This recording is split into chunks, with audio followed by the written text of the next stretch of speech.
90 రోజుల కోర్సు పూర్తి చేస్తే చాలు 100% ప్లేస్మెంట్ సపోర్ట్ తో సాఫ్ట్వేర్ జాబ్ మీ సొంతం. వెంటనే కోడ్ జ్ఞాన్ డెస్టినేషన్ ని సంప్రదించండి. వెల్కమ్ టు సుమంటి నేను మీ సుమంటి వినాయక్. తండేల్ నాగ చైతన్య అండ్ సాయి పల్లవి జంటగా నటించినటువంటి సినిమా ఇది. ఈ సినిమా వెనక ఒక రియల్ స్టోరీ ఉంది. మన ఆంధ్రప్రదేశ్లో స్టార్ట్ అయ్యి గుజరాత్కి వెళ్ళి అక్కడి నుంచి పాకిస్తాన్లోకి ఎంటర్ అవటం అనేది. ఇప్పుడు ఈ పూర్తి కథనం కనుక మనం తెలుసుకుంటే ఇలా జరిగిందా అనుకున్నటువంటి ఆలోచన మనకు డెఫినెట్గా రాకమానదు. దీనికి సంబంధించినటువంటి పూర్తి డీటెయిల్స్ ఏంటి, ఏం జరిగింది అనేది, సో ఈ సినిమా సారాంశం ఏంటి అనేది కూడా ఈరోజు మనతో పాటు హైకోర్టు అడ్వకేట్ అలగిరి రవీంద్రనాథ్ గారు ఉన్నారు. అది వారి మాట్లాడి తెలుసుకుందాం. Hello sir. హాయ్ అండి నాగరాజ్ గారు. సార్ ఏంటి సార్ ఈ తండేల్ స్టోరీ ఏంటి అసలు ఓవరాల్గా? రియల్ కాదు, ఇది రియల్.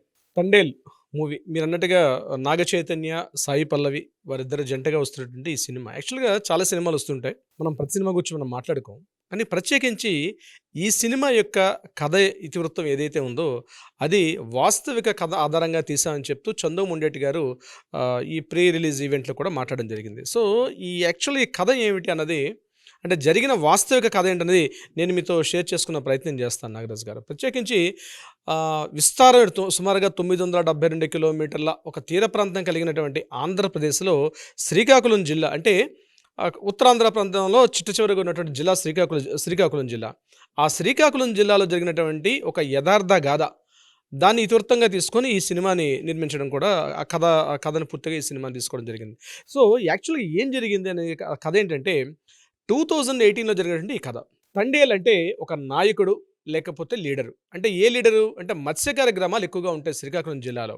వీళ్ళు ఏం చేస్తారంటే చేపల వేటకు వెళ్తారు. మత్స్యకార గ్రామాలు అన్నింటిలో కూడా తీర ప్రాంత ఆ గ్రామాలు. అందులో వీళ్ళు ఏం చేస్తారంటే వేటకు వెళ్ళే సందర్భంలో ఏం చేస్తారంటే ఏదో మార్నింగ్ వెళ్ళి ఈవినింగ్ వేటకు వచ్చే కొంతమంది అయితే, కొంతమంది నెలల తరబడి కూడా వేటకు వెళ్ళి అక్కడే ఉండి భారీ మొత్తంలో చేపల వేటను తీసుకుని వస్తారు వాళ్ళు.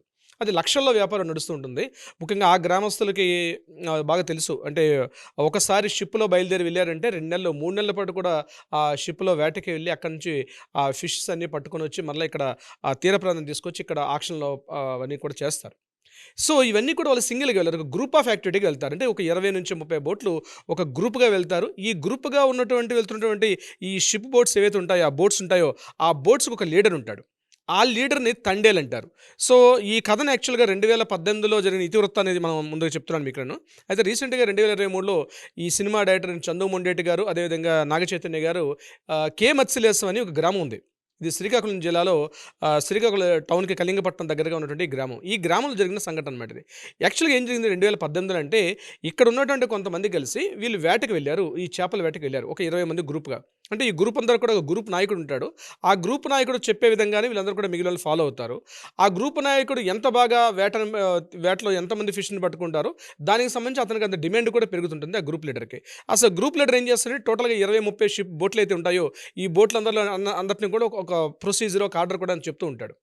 సో ఇక్కడ ఏం జరిగింది, వీళ్ళందరూ కూడా వేటకి వెళ్ళేటప్పుడు, చేపల వేటకి వెళ్ళేటప్పుడు వాళ్ళకు ఒక సిస్టమ్ ఏంటంటే ఏప్రిల్, మే, జూన్ ఈ 3 నెలలు కూడా చేపల వేట నిషిద్ధంగా ఉంటుంది.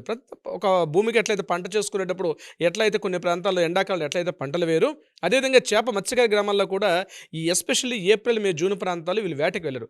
ఎందుకు వెళ్ళారంటే అప్పుడు చేపలు గుడ్లు పొదిగి మళ్ళీ పిల్లలు పుట్టే సమయం అనమాట. అందుకని ఆ టైంలో నిషేధంగా ఉంటుంది. అయితే మరలా కాస్త గ్రో అయ్యి సైజు పెరిగి కాస్త పెద్దగా వచ్చేటప్పుడు వేటకు వెళ్తారు, సముద్రంలో వేటకి. అయితే వీళ్ళు ఏం చేశారంటే, ఇప్పుడే కాదు ముందు నుంచి చాలా సంవత్సరాల నుంచి అలవాటు ఏంటంటే, ఈ వేటకి వెళ్ళే కార్యక్రమంలో ఏం చేస్తారంటే రాష్ట్రాలు కూడా దాటిస్తారు వీళ్ళు ఆంధ్రప్రదేశ్ నుంచి తమిళనాడు నుంచి కేరళ దాటుకుంటూ మరలా మహారాష్ట్ర, గోవా వరకు, అంటే ఈస్ట్ నుంచి కంప్లీట్గా వెస్ట్ వైపు కూడా వెళ్తారు. కొన్ని వేల కిలోమీటర్లు వెళ్తారు అట్లా ఒక్కొక్కసారి సందర్భంలో. కావాల్సినటువంటి 2 నెలలు 3 నెలలకు కావాల్సినటువంటి అక్కడ అంటే స్టోర్ చేయడానికి కావాల్సిన ఐస్ కావచ్చు, లేకపోతే మొత్తం పరికరాలు, పెట్రోలు, డీజిల్ అంతా కూడా వాళ్ళు స్టోరేజ్ చేసుకుని, ఫుడ్ కూడా లోపలే ప్రిపరేషన్ చేసుకుని, దానికి కావాల్సిన ఫుడ్ ఐటమ్స్ అన్ని కూడా ఈ 2-3 నెలలకు సరిపోయిన ఫుడ్ ఐటమ్స్ అన్ని కూడా వాళ్ళు పెట్టుకుని వెళ్తారు. సో ఈ క్రమంలో ఏం జరిగిందంటే, వీళ్ళు శ్రీకాకుళం మత్స్యలేశం గ్రామం దగ్గర నుంచి వీళ్ళు మెల్లగా తూర్పు తీర ప్రాంతం నుంచి కిందకి, ఇప్పుడు నేను చెప్పినట్టుగా తమిళనాడు, కర్ణాటక, కేరళ దాటుకుంటూ వెస్ట్ వైపు వచ్చేస్తారు. అంటే బే ఆఫ్ బెంగాల్, అంటే బంగాళాఖాతం బంగాళాఖాతం నుంచి పడమర ఉన్నటువంటి అరేబియా సముద్రం వైపుకి వచ్చేసారు. ఇక్కడ అరేబియా సముద్రంలో ఏముంది, ఇక్కడ మహారాష్ట్ర వరకు వీళ్ళకి అలవాటు యాక్చువల్గా వెళ్ళడం వరకు. సో ఇక్కడ ఏంటంటే ఎలా ఉంటుందంటే సముద్ర తీర ప్రాంతంలో ఉన్నటువంటి రూల్స్ ప్రకారం ఎలా ఉంటుందంటే తీర ప్రాంతం నుంచి 12 నాటికల్ మైల్స్ అంటారు. ఈ 12 నాటికల్ మైల్స్ ఉన్నటువంటి ఈ ప్రాంతాన్ని టెరిటోరియల్ వాటర్ జోన్ అంటారు యాక్చువల్గా. అంటే ఆ తీర ప్రాంతం వరకు ఆ గస్తీ ప్రాంతం అనేది ఆ దేశానికి చెందినటువంటి ప్రాంతం. అంటే ఇది యాక్చువల్లీ ఇంటర్నేషనల్ స్టాండర్డ్స్లో ఉంటుంది. 12 నాటికల్ మైల్స్ తీర ప్రాంతం నుంచి 12 నాటికల్ మైల్స్ వరకు ఉన్నటువంటిది టెరిటోరియల్ నాటికల్ మైల్స్ అంటారు. అక్కడ నుంచి ఆ 12 నాటికల్ మైల్స్ నుంచి మరలా ఒక 12 నాటికల్ మైల్స్ ఉందని కాంటిజియస్ జోన్ అంటారు. ఆ తర్వాత ఎకనామిక్ రీజనల్ జోన్ అంటారు. సో ఎకనామిక్ రీజనల్ జోన్లో ఏ దేశం వాళ్ళు ఏ దేశమైనా వేటాడుకోవచ్చు, వర్తక వాణిజ్య వ్యాపారాలు చేసుకోవచ్చు. ఇది ఎకనామిక్లో చేసేటప్పుడు. ఈ కాంటిజియస్కి వచ్చేసరికి ఇక్కడ కొన్ని లిమిటేషన్స్ ఉంటాయి. ముఖ్యంగా స్మగ్లింగ్ కార్యకలాపాలు, ఈ గంజాయి అట్లాంటివి కాకుండా కొంతవరకు లిమిటేషన్స్ ఉంటాయి. బట్ ఏదైతే నేను చెప్పిన టెరిటోరియల్ వాటర్ జోన్ అంటారో ఈ 12 నాటికల్ మైల్స్ వరకు ఎవరు కూడా ప్రవేశించడానికి నిషేధం. అంటే మన భారతదేశంలోకి వేరే వాళ్ళు వచ్చినా లేదా వేరే వాళ్ళ తీర ప్రాంతంలోకి మనం వెళ్ళినా అది చాలా ఇంటర్నేషనల్ అంతర్జాతీయ న్యాయస్థానాల్లో చాలా గొడవలు అయితే చాలా పెద్ద ఇష్యూస్ అవుతాయి అనమాట. సో వీళ్ళు ఏం చేశారంటే అనుకోకుండా ఈ వాటర్లో బాడీలు వెళ్ళేటప్పుడు సరైనటువంటి మెజర్మెంట్స్ కానీ కరెక్ట్ తెలియక వీళ్ళు పొరపాటున అనుకోకుండా ఈ గుజరాత్ ఉన్నటువంటి కచ్ ప్రాంతం నుంచి వీళ్ళు తెలియకుండా పాకిస్తాన్ యొక్క తీర ప్రాంతానికి వీళ్ళు ఎంటర్ అయిపోయారు. Around in the time of 2018 October ఆ ప్రాంతంలో ఎప్పుడైతే వీళ్ళ దగ్గరికి వెళ్ళేసరికి ఆ 12 నాటికల్ మైల్స్ దగ్గర ఆ గస్తీ తీర ప్రాంతంలో నేవీ ఆఫీసర్స్ వీళ్ళని చూసి ఇమీడియట్గా వీళ్ళ దగ్గర గురించి మాట్లాడడం జరిగింది. సో దీనికి యాక్చువల్గా ఈ కథకి రియల్ లీడర్ ఒక తండేలు ఉన్నాడు. అతని పేరు గునిగెల రామారావు. ఆ గునిగెల రామారావు ఒక ఇంటర్వ్యూలో మాట్లాడుకోవడం జరిగింది. సో మేము దగ్గరకు వచ్చేదాకా అది పాకిస్తాన్ జెండా ఇండియా జెండా మాకు తెలియలేదు. సో మేము దగ్గరగా చూసేసరికి అది పాకిస్తాన్ జెండా మేము చాలా గాబరా పడ్డాం అని చెప్తూ ఇమీడియట్గా వీళ్ళ దగ్గరకు వచ్చేసరికల్లా వీళ్ళ దగ్గర చిన్న టీవీలు చిన్న అప్పుడుకున్నటువంటి టెక్నాలజీ 2018లో అప్పుడప్పుడే ఇంకా ఈ వైఫైలు అని అప్పుడే స్టార్ట్ అవుతున్నాయి.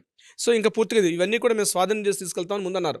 సో వీళ్ళు సంతోషపడ్డారు. ఓకే తీసేసుకోండి, మేము పొరపాటున వచ్చేసామన్నా. తర్వాత వాళ్ళ పై ఆఫీసర్స్ దగ్గర నుంచి ఫోన్ తర్వాత వాళ్ళు ఏం చేశారంటే వీళ్ళని కస్టడీలో తీసుకొని వీళ్ళని కరాచీ జైలుకి తరలించడం జరిగింది. అక్కడితో మొదలైనటువంటి ఈ యొక్క స్టోరీ అక్కడ స్టార్ట్ అవుతుంది. అంటే ఈ గస్తీ తీరం నుంచి అలా వెళ్ళిపోతూ అయితే అక్కడికి వెళ్ళిన తర్వాత 24 మంది ఈ మత్స్యకారులను కూడా కరాచీ జైల్లో వెళ్ళి అనేక రకాల చిత్రహింసలు పెట్టడం జరిగింది. అంటే అది యొక్క ఇంటర్నేషనల్ స్టాండర్డ్స్ ప్రకారం ఎందుకు వచ్చారో తెలియదు కాబట్టి కమ్యూనికేషన్ ఉంటుంది దేశంలో. అంటే రాష్ట్రానికి ఒక రకం కమ్యూనికేషన్ ఉంటుంది కాబట్టి కంప్లీట్గా అక్కడికి వెళ్ళిపోయిన తర్వాత వీళ్ళ పడినటువంటి నరక యాతనలు, వీళ్ళ పడిన చిత్రావస్థలు అవన్నీ కూడా వీటి మీద ఆ ఇతివృత్తంగా తీసుకున్నటువంటి సినిమానే ఈ తండేలు. సో యాక్చువల్ జరిగింది ఏంటంటే 2018లో అక్టోబర్లో వాళ్ళని కస్టడీలో తీసుకుని అరెస్ట్ చేశారు. దాని తర్వాత వాళ్ళ కోర్టులు ఇక్కడ వాళ్ళని కంప్లీట్గా నేర విచారణ చేస్తున్న సమయంలో కమ్యూనికేషన్ చేయడానికి మొబైల్స్ కానీ ఇట్లాంటివన్నీ కూడా వాళ్ళని ప్రొవైడ్ చేయాలన్నమాట. కేవలం ఉత్తరాలు రాసుకోవడం మాత్రం ఎలిజిబిలిటీ ఉంటుంది. ఈ సందర్భంలో వీళ్ళ భార్యకి ఎవరైతే ఇప్పుడు నేను చెప్పినటువంటి రియల్ తండేల్ రాజు ఎవరైతే ఈ గునిగెల రామారావు వాళ్ళ భార్యకు ఒక ఉత్తరం రాశాడు. నేను ఇక్కడ పాకిస్తాన్లో ఉన్నటువంటి ప్రాంతంలో ఇరుక్కుపోయామని చెప్పినప్పుడు 29-30 డేస్లో వచ్చేయాలి, బట్ రాకపోతే ఇక్కడ వాళ్ళ బంధువులు అంటే ఎవరైతే ఈ వెళ్ళిపోయినట్టు 24 వ్యక్తులు ఎవరైతే 24 మెంబర్స్ ఎవరైతే ఉన్నారో వాళ్ళ యొక్క బంధువులు ఇక్కడ తీవ్రమైనటువంటి ఆందోళన చేయడం జరిగింది ఆంధ్రప్రదేశ్ శ్రీకాకుళం జిల్లాలో. వీళ్ళందరూ ఆందోళన చేసే సమయంలో ఏంది 2018 ఎండింగ్ వచ్చేసింది. ఈలోగా 2019లో మనకు ఆంధ్రప్రదేశ్లో ఎలక్షన్స్ రావడం జరిగింది. సో వీళ్ళ యొక్క ఘోష ఎవరు పట్టించుకున్న నాదుడు లేకుండా పోయారు. వీళ్ళు రకరకాల సంప్రదింపులు చేశారు. అదే సమయంలో ఢిల్లీ వెళ్ళారు. ఢిల్లీ వెళ్ళి కూడా వీళ్ళు అక్కడ పార్లమెంట్లో ఉన్నటువంటి మినిస్టర్స్ని, మంత్రులు వీళ్ళందరినీ కూడా మాట్లాడడం జరిగింది. కానీ ఇది పాకిస్తాన్ ఇండియా ఇష్యూ కాబట్టి ఎవరు కూడా పెద్దగా దీని మీద కాన్సన్ట్రేషన్ చేయలేకపోయారు. దీని తర్వాత ఏం జరిగిందంటే 2019 ఎలక్షన్స్ అయిపోయిన తర్వాత అప్పటికి వైఎస్ఆర్సీపీ గవర్నమెంట్ జగన్మోహన్ రెడ్డి గారు ప్రభుత్వం రావడం జరిగింది. గవర్నమెంట్ వచ్చిన తర్వాత వీళ్ళు మళ్ళీ రాష్ట్ర ప్రభుత్వాన్ని కూడా ఒక వినతిపత్రం పెట్టుకోవడం జరిగింది. ఈ సందర్భంలో ఇమీడియట్గా రాష్ట్ర ప్రభుత్వం ఇమీడియట్గా స్పందించి అక్కడ సెంట్రల్ గవర్నమెంట్లో అప్పుడు ఫారెన్ మినిస్టర్ ప్రొఫెసర్ జయశంకర్ గారితో మాట్లాడి వాళ్ళతో సత్సంబంధాలు అంటే కాస్త సంప్రదింపులు చేయడం జరిగింది. ఇది చాలా తీవ్రంగా మించిన ఆ టైంలో ఉన్నటువంటి వైవి సుబ్బారెడ్డి గారు కూడా జయశంకర్ గారితో మాట్లాడడం ఈ యొక్క మాటలు జరుగుతుండగా ఈలోగా ఏం జరిగింది 2018, 2019 కూడా అయిపోయి 2019 డిసెంబర్లో అటు పాకిస్తాన్ గవర్నమెంట్ నుంచి ఒక ప్రకటన రావడం జరిగింది. మేము వీళ్ళని విడిచిపెట్టేస్తాం అని చెప్తూ వచ్చిన తర్వాత దీని మీద రాష్ట్ర ప్రభుత్వం ఇంకా తీవ్రంగా ప్రయత్నాలు చేశారు. సెంట్రల్ గవర్నమెంట్కి వెళ్ళడం జరిగింది. మోడీ ప్రభుత్వానికి కూడా వీళ్ళొక వినతి పత్రాలు అక్కడికి వెళ్ళి మాట్లాడడం కూడా ప్రత్యక్షంగా జరిగింది. ఇదంతా జరిగిన తర్వాత 2020 వీళ్ళు January 6th వీళ్ళు అక్కడి నుంచి విడుదల కావడం జరిగింది దీనికి సంబంధించి. సో ఇది యాక్చువల్గా రియల్ స్టోరీ నాగరాజ్ గారు. విడుదలైన తర్వాత వాళ్ళు అక్కడ నుంచి వాఘా బార్డర్ అంటారు. యాక్చువల్గా గుజరాత్లో పాకిస్తాన్కి ఇండియాకి మధ్యలో వాఘా బార్డర్ ఉంటుంది. ఆ వాఘా బార్డర్ దగ్గరకు వచ్చి వీళ్ళని అక్కడ హ్యాండ్ ఓవర్ చేశారు. హ్యాండ్ ఓవర్ చేసిన తర్వాత వాళ్ళ ఎమోషన్స్ అంటే ఎలా ఫ్యామిలీని చూసుకుంటాం, ఆ ఫ్యామిలీతో కలిసిన పరిచయాలు. అయితే ఇక్కడ విశేషం ఏంటంటే ఎవరైతే నేను చెప్పాను ఈ తండేల్ రాజు అన్నటువంటి రియల్ తండేల్ రాజు అని చెప్తున్నాను, ఈ గునిగిళ్ళ రామారావు గారి యొక్క భార్య ఈయన వేటకెళ్లే సందర్భంలో అప్పటికి ఆమె గర్భవతి, ఆమె డెలివరీ అయిపోవడం, ఆ పాపను కూడా చూసుకోలేదు. తరువాత ఇదంతా మరలా తిరిగి వస్తామా రావన్నటువంటి క్రమంలో 14 నెలల తర్వాత ఆ పుట్టినటువంటి అమ్మాయిని వాఘా బోర్డర్లో చూసుకున్నాడు గునిగల రామారావు. సో ఈ గునిగల రామారావు పాత్ర ఏదైతే ఉందో ఒక తండేల్ రాజు అంటే ఈ లీడర్ నాయకుడు, ఆ పాత్రను ఇక్కడ నాగ చైతన్య గారు పోషించినట్టుగా మనకు తెలుస్తోంది. అయితే ఇదంతా కూడా ఇందులో విషయం ఏంటంటే వేటకి వెళ్ళడం అంతకుముందు చాలా సందర్భాల్లో వెళ్ళారు. ఇప్పుడు చాలా సంవత్సరాల నుంచి వెళ్తుంటారు మత్స్యకార గ్రామాల్లో వేటకి వెళ్ళడానికి ఆనవాయితీగా ఉంటుంది. అంటే మామూలుగా వెళ్తే ₹1,000 వచ్చేది, లాంగ్ డిస్టెన్స్ వెళ్తే అంటే 32,500 కిలోమీటర్లు నాగరాజు గారు.